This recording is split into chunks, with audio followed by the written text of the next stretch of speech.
tepat di antara kerumunan orang. Walaupun tidak merespon, saya turun ke bawah kembali mencari anak istri saya yang tadi saya teriak. Saya melewati orang-orang, melewati kuda-kuda tadi, melewati kendaraan-kendaraan yang sudah terjepit oleh aspal, oleh bangunan, oleh tiang listrik. Sampai akhirnya saya lihat istri dan anak saya dan nenek saya berpelukan di ujung berdiri begitu. Mereka berdiri, banyak ada sekitar mereka ada beberapa orang, tapi pada saat itu karena tanahnya itu aspalnya terus pecah-pecah dan terbelah-belah, semua orang itu mencari pijakan baru untuk supaya tidak masuk ke dalam tanah. Nah, saya lihat istri saya dan anak saya langsung, istri saya sudah pucat wajahnya, mukanya sudah pucat tanpa ekspresi. Dia pun waktu saya tepuk belakangnya agak kasar karena supaya dia juga masih melihat saya pun dia seperti melihat orang yang dia kenal atau tidak kenal gitu, mungkin masih panik atau bagaimana. Semua orang panik pada saat itu. Tapi istri saya pucat sepucat-pucatnya. Saya bilang sama istri saya, kita jangan di sini, tanah ini tidak akan lama ada di sini, pasti akan pecah lagi. Nah, saya paksa istri saya untuk pergi ke tempat yang tadi saya naik, bumbungan yang tadi saya naik pertama tadi. Saya bawa istri saya ke sana, naik ke atas bumbungan itu. Begitu kami di atas, tanah atau aspal yang tempat istri saya tadi itu sudah tidak ada, sudah terbelah, sudah tidak. Nah, orang-orang di atasnya itu saya sudah tidak tahu kemana. Sebelumnya itu banyak karena orang sudah berusaha untuk lompat ke tempat-tempat yang lebih padat yang lain. Nah, di atas itulah saya, istri saya, dan nenek kami dan anak saya itu sudah berpasrah sih sebenarnya. Kita sudah, karena pada saat itu kita tidak punya tempat, sejauh mata memandang semua kondisinya sama seperti yang ada di sini. Jadi tidak ada celah atau apapun yang bisa yang saya dan istri bisa lihat. Saya sempat pasrah. Saya sudah pasrah sebenarnya. Saya sudah memeluk anak istri saya. Pada saat itu saya sudah menangis. Saya sudah memohon ampun. Karena saya merasa pada hari itu mungkin pada saat itu orang-orang di Petobo semua merasakan ini mungkin kiamat. Karena itu hari Jumat. Di dalam agama kami percaya bahwa hari akhir itu terjadi di hari Jumat. Jadi pada saat itu di waktu maghrib, di saat azan berkumandang, di saat jatuhnya matahari, langit berwarna merah itu, kejadian itu kalau menurut saya pribadi, saya mengira hari itu adalah kiamat. Dan istri saya tanyakan juga berpikir itu kiamat. Menurut istri pada saat itu, istri saya juga mengira itu kiamat. Makanya saya memeluk anak istri saya pada saat itu dan nenek kami dan anak saya sudah pasrah untuk kalau misalnya ini adalah hari terakhir kita bisa bersama-sama, saya sudah memasrahkan diri. Ya. Lalu kejadiannya, jadi kami menunggu di atas bumbungan itu sekitar 10 sampai 15 menit. Kejadian, jadi tanah itu terus bergejolak di sisi-sisi kami, di depan, di bagian belakang, di samping, kiri kanan, tanah itu terus berputar. Jadi modelnya, jadi apa yang di bawah tanah itu keluar dan yang di atas tanah itu dibawa ke dalam. Dia seperti diaduk. Hal yang sebenarnya saya tidak bisa. Saya mungkin terlalu meremehkan. Saya mungkin terlalu meremehkan. Saya mungkin tidak pernah membayangkan ada hal seperti ini bisa terjadi di depan mata. Saya mengira ini cuma khayalan-khayalan film Hollywood saja. Kalau kita pernah nonton film 2012 yang katanya dulu film itu yang heboh karena seperti inilah kira-kira gambaran kiamat. Yang terjadi di film itu pada saat tanah itu berguncang itu, yang saya lihat itu lebih daripada apa yang saya lihat di film. Makanya saya menangis pada saat itu. Pada saat saya melihat itu saya menangis karena saya tidak menyangka ini terjadi di depan mata. Ini yang biasanya kita hanya bayangkan di film dan lain-lain. Bahkan saya tidak pernah lihat ini terjadi di berita di mana begitu, saya tidak pernah lihat. Nah, ini saya pertama kali lihat hari ini secara langsung. Kami menunggu sekitar 10 sampai 15 menit sampai tanah itu tidak bergejolak lagi, sudah tidak bergerak lagi. Saya bicara dengan istri saya, sepertinya ini belum kiamat. Nah, karena kalau kiamat tidak ada lagi yang tersisa ini, kita sudah tidak bisa bicara lagi sekarang. Saya melihat saya mulai cari-cari jalan keluar. Istri saya juga mulai lihat-lihat untuk cari-cari jalan teraman untuk keluar dari lokasi ini. Karena rumah kami itu posisinya kalau dilihat dari kota itu tepat ada di tengah-tengah dari bencana likuifaksi di Petobo itu. Jadi istri saya mencari, saya juga mencari. Saya sempat bilang sama istri saya, kita ke arah belakang. Ke arah belakang itu berarti ke arah selatan, ya, ke arah selatan. Saya sempat melihat ke arah selatan. Saya bilang sama istri saya, kita ke arah belakang. Arah belakang ini berarti menuju ke belakang kita. Istri saya lihat tidak mungkin kita bisa ke sana, kita bawa nenek, karena kondisi jalan itu yang saya lihat dia turun lembah gitu. Jadi yang tadinya tanah datar tiba-tiba di belakang kami itu jadi lembah, terus dia naik gitu. Jadi di sana itu kayak ada, kita harus mendaki gitu, kayak bukit. Yang tadinya itu tanah datar. Dan saya sudah tidak mengenali lagi di belakang ini. Saya sudah tidak ada pohon kelapa. Waktu saya ingat-ingat setelah beberapa hari setelah gempa, pohon kelapa itu dari mana? Dulu pohon kelapa tidak ada sawah, itu di mana? Ternyata setelah informasi yang beredar, ternyata itu adalah tanah yang didorong dari atas ke bawah. Jadi tanah itu bergerak dengan pohon-pohon dan sawah-sawah yang bergerak ikut turun ke bawah. Jadi bagaimana saya tidak bisa menjelaskan, saya tidak punya cukup ilmu untuk bisa membuat itu jadi masuk akal. Jadi saya hanya bisa percaya bahwa ini adalah, ya, ini Allah punya mau, tiada lain. Jadi sudah setelah istri saya bilang begitu, saya coba cari jalan lagi. Istri saya bilang, itu sana apa? Istri saya tunjuk ke arah utara. Arah utara itu ada ke arah Kabupaten Sigi. Arah selatan. Arah utara sih. Timur. Oh iya, arah selatan, maaf. Tadi ke belakang arah utara, kalau ke arah Sigi sana ke arah selatan. Jadi istri saya melihat ke arah selatan. Dia lihat, dia tunjuk sesuatu. Itu apa itu? Yang saya lihat itu apa? Kayak ada cahaya begitu, dia bilang. Saya pertama lihat, ini apa? Kok cahaya kok? Tapi kok maksudnya banyak begitu sepertinya. Lalu terus tiba-tiba cahaya itu bergerak. Nah, sudah saya bilang, ya ini pasti kendaraan. Kalau di sana banyak kendaraan, berarti di sana ini tidak seperti di sini kondisinya. Kita jalan ke sana pelan-pelan. Akhirnya ambil keputusan itu, jalan ke sana pelan-pelan itu. Sudah saya pada saat itu suasana sudah gelap karena matahari sudah turun ya. Bahkan tadi pada saat gempa itu masih maghrib, jadi masih ada cahaya sedikit. Tapi begitu sudah selesai gempa, sudah selesai tanah itu bergejolak, sudah gelap. Dan saya dan istri tidak membawa apapun. Istri saya juga cuma pakai daster, anak saya juga cuma pakai daster, nenek saya juga cuma pakai daster. Saya bahkan cuma pakai celana, tidak pakai baju pada saat itu. Jadi kita tidak punya penerangan apapun. Sementara yang kita mau lewati ini rutenya bukan lagi jalan, sudah lumpur yang bercampur dengan tumpukan rumah, beton-beton bangunan yang rubuh, jenazah-jenazah yang kita mau lewati. Jadi betul-betul pada saat itu saya sampaikan ke istri saya seperti ini, supaya kita bisa keluar dari sini pelan-pelan.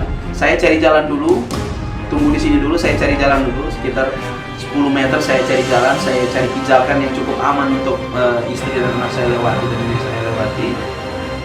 Setelah 10 meter nanti saya kembali lagi untuk jemput anak istri saya. Saya tuntun ke lokasi yang aman berikutnya, baru saya jemput nenek lagi. Nah, sementara nenek kami ini karena usianya sudah cukup tua, jadi beliau agak sulit untuk berjalan. Di tanah datar pun beliau berjalan pelan-pelan dan harus dipegang. Sekarang beliau harus melewati jalan yang tiba-tiba seperti ini. Jadi saya sampaikan ke nenek, saya bilang, nenek, pokoknya pasrah saja, saya gendong dengan cara apapun. Saya minta nenek jangan melawan, pokoknya badannya itu dilemaskan ya, supaya saya juga tidak kesusahan gitu. Sudah. Jadi begitu seterusnya. Jadi saya gendong nenek, saya bawa ke anak istri saya lagi, saya suruh tunggu lagi mereka, saya cari jalan lagi seperti itu seterusnya. Sampai akhirnya di satu titik saya salah perhitungan. Jadi ada satu semacam tanah, dia pada saat saya coba injak tanah itu, tanahnya cukup kokoh sebenarnya. Jadi pada saat saya injak tanahnya cukup kokoh. Saya sudah membawa anak istri saya melewati itu, mereka sudah di tempat yang satu. Saya kembali untuk menjemput nenek kami tadi. Yang saya tidak perhitungkan bahwa ada perubahan, ada tambahan bobot dari berat ini karena saya harus menggendong nenek. Nah, tanah yang saya lewati tadi itu tiba-tiba amblas ke bawah. Jadi pada saat saya melewati sambil menggendong saya di punggung, saya taruh di punggung begini, dia di belakang begini. Tangannya saya pegang begini. Begitu lewat di tanah itu, tiba-tiba tanahnya itu masuk ke dalam. Tapi alhamdulillah kebetulan di depan tanah itu ada beton. Jadi saya begitu saya masuk ke dalam, saya masih sempat bertahan semacam berpegangan di beton begini, saya masih sempat pegang. Jadi saya masih tertahan. Nah, saya bilang sama nenek ini, nenek di belakang, saya bilang, "Nenek, minta tolong sekuat tenaga nih, usahakan nenek maju ke depan, maju." Maksudnya dorong dirinya nenek maju ke depan sampai naik ke atas beton ini. Saya sampaikan ke nenek begitu. Nenek sudah menyerah juga, saya tidak mampu. Saya sudah agak kasar sebenarnya. Saya bilang, "Demi Allah nih, bantu saya minta." Saya sudah agak kasar, saya sudah agak membentak pada saat itu. Karena saya pikir saya sudah pada saat kaki saya masuk ke dalam. Jadi kalau ini misalnya anggaplah ini kaki saya, ini pergelangan kaki saya ini pergelangan. Jadi begitu kaki saya masuk, yang saya rasakan di sekitar tulang kering ke bawah ini, kaki saya itu bebas bergerak begini. Jadi yang saya pikir bahwa di bawah ini hampa. Jadi tanah kosong tanah ini. Jadi ini tanah yang kita pijak ini cuma tertahan oleh sesuatu sehingga dia tidak turun ke bawah. Karena kaki saya bebas di bawah dan agak dingin, mungkin air atau apa, saya turun ke bawah. Jadi kaki saya, karena saya kayak bergerak, makanya saya ketakutan pada saat itu karena saya pikir kalau ini kosong dan saya turun ke bawah bersama, pasti saya akan tertimpa bangunan. Saya tidak bisa bayangkan anak istri saya di sana, terus saya sudah tidak ada, Jadi pada saat itu saya sempat kasar dengan ini, saya sudah sampai harus berteriak, agak membentak.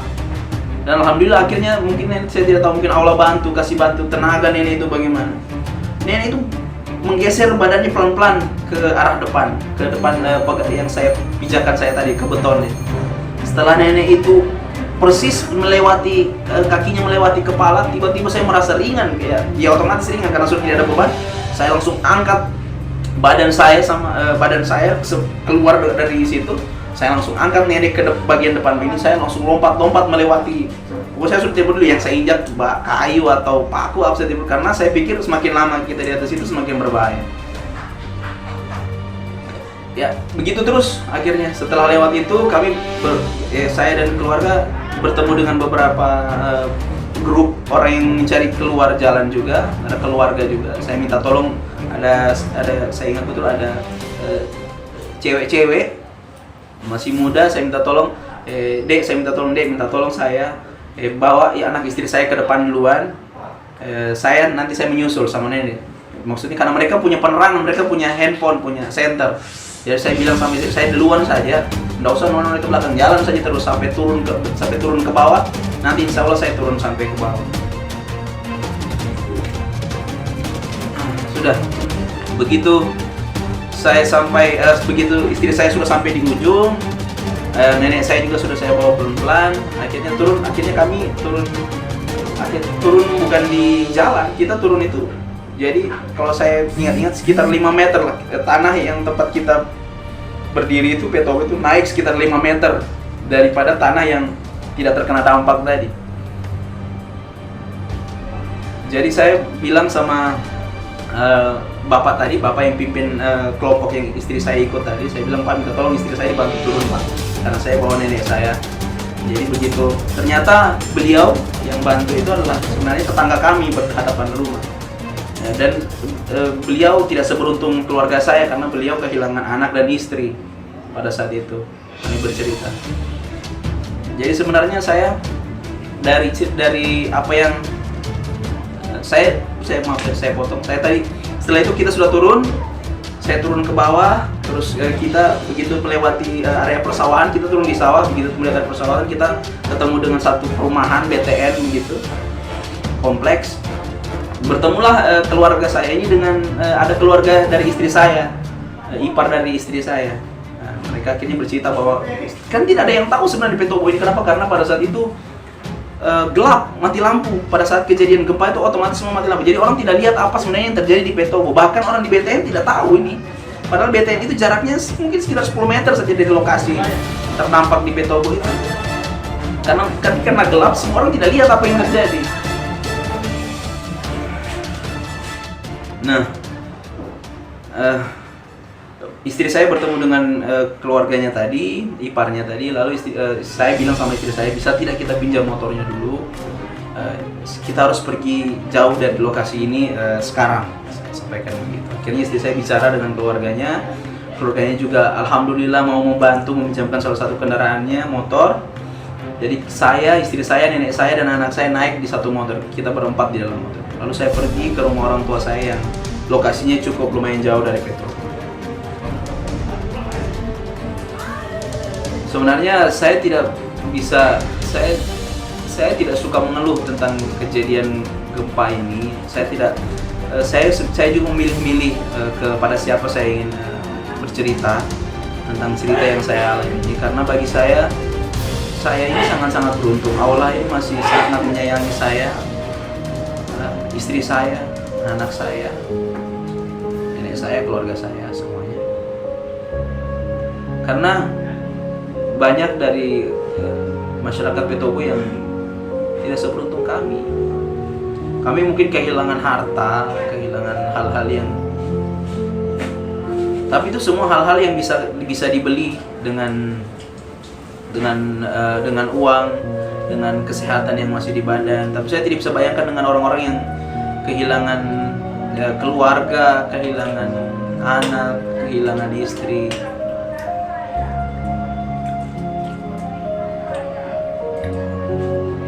Salah satu dari keluarga saya bahkan ada yang kehilangan di Petobo juga, sekaligus kehilangan anak pertama dan anak keduanya, yang sampai hari ini juga tidak ada kabarnya. Ada nenek kami juga yang hilang dengan anaknya di Petobo juga. Jadi sebenarnya saya tidak terlalu suka untuk mengeluh tentang gempa ini. Bahkan saya mungkin orang yang paling bersyukur di antara orang-orang yang lain, karena saya cuma kehilangan harta. Nah, itu saja yang bisa saya bagikan. Nah, terima kasih banyak. Assalamualaikum warahmatullahi wabarakatuh.